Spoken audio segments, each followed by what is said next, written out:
ROSTA rubber suspension system is a torsion elastic spring device based on 4 pretensioned rubber inserts between 2 steel profiles. The vibration joint suspension is designed for pivot motions of max plus minus 30 degrees. The ROSTA spring device combines the functions of a torsional spring, a guide bearing, and a shock absorber. Due to the high hysteresis of the natural rubber inserts, nearly 30% of all impact loads are absorbed internally in the unit. The ROSTA spring device is the ideal unit to compensate the slack on chain drives. During its lifetime, each roller chain is submitted to an average elongation of 2% of the total drive length. Without a continuous compensation of the increasing slack, chain drives start to vibrate and jump and wear out rollers, bearings, and sprocket teeth.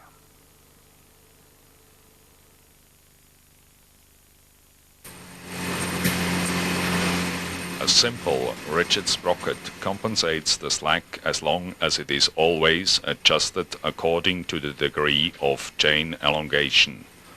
Without adjustment, the chain starts to vibrate and favors an early wear out. The rigid sprocket is not the ideal unit for length compensation on chain drives.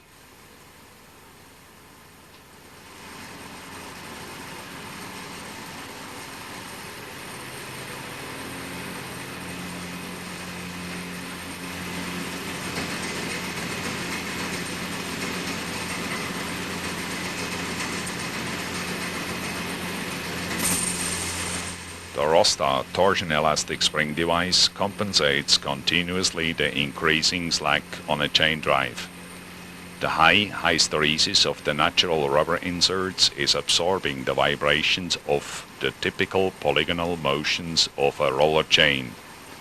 With the first tensioner setting by a pretension angle of 30 degrees, this automatic unit compensates the full slack during a chain's lifetime.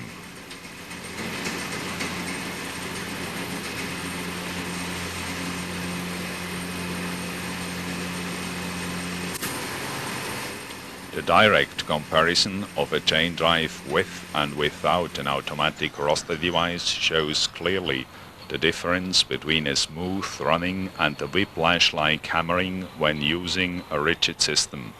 Rigid systems favor the high wear of all transmission components.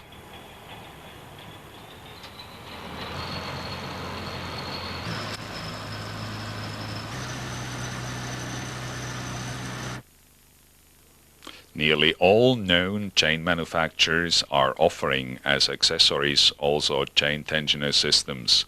The big majority is promoting the automatic ROSTA tensioner device in their catalogs. ROSTA is manufacturing more than 500,000 units per year. One beyond these manufacturers is Fenner Power Transmission.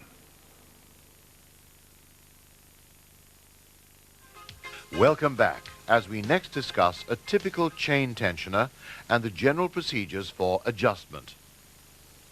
Despite the term tensioner, this ROSTA-designed unit is used primarily to absorb vibration and shock loads, whilst at the same time maintaining the desired degree of tension. In principle, the device operates via rubber suspension elements housed within the frame. A swinging arm, which supports the slack side of the chain, is mounted in such a way that any deflection via the chain causes it to twist within the rubber elements, which in turn dampen or provide a torsional resistance to the movement.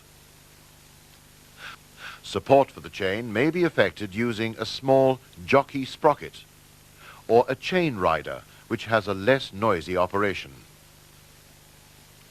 Tensioning devices are always placed on the slack side of chains and close to the driven sprocket. It must be noted that the suspension arm lies in the same direction as chain movement. Failure to install a tensioner, as described, will result in excessive vibration. During maintenance, the tensioner, by loosening a central mounting screw, can be moved away from the chain. Upon initially adjusting the chain's sag or slack to the recommended amount, we next proceed to set the tensioner, which we shall now demonstrate. Please note that the procedures that we shall demonstrate are for roster models only. Consult the manufacturer's instructions when you encounter other designs or types. The procedure begins as we rotate the main housing, this bringing the jockey wheel into mesh with the chain. We must next observe the angle scale in relation to the arrow here on the arm. Now, by turning the housing, align the arrow to approximately 15 degrees initially. Secure the center screw, then torque it to the specified amount. We have now explained the general procedure for an initial setting of the tensioner. However, we still need to explain 2 points, namely, alignment of the jockey and final tension adjusting. First, we consider the jockey wheel alignment, or centralizing, to be more specific. A simple lock nut system provides the means to position the jockey wheel anywhere along the threaded support, and thus establish a central running position. On the drive assembly, the recommended procedure is to begin by loosening off both lock units.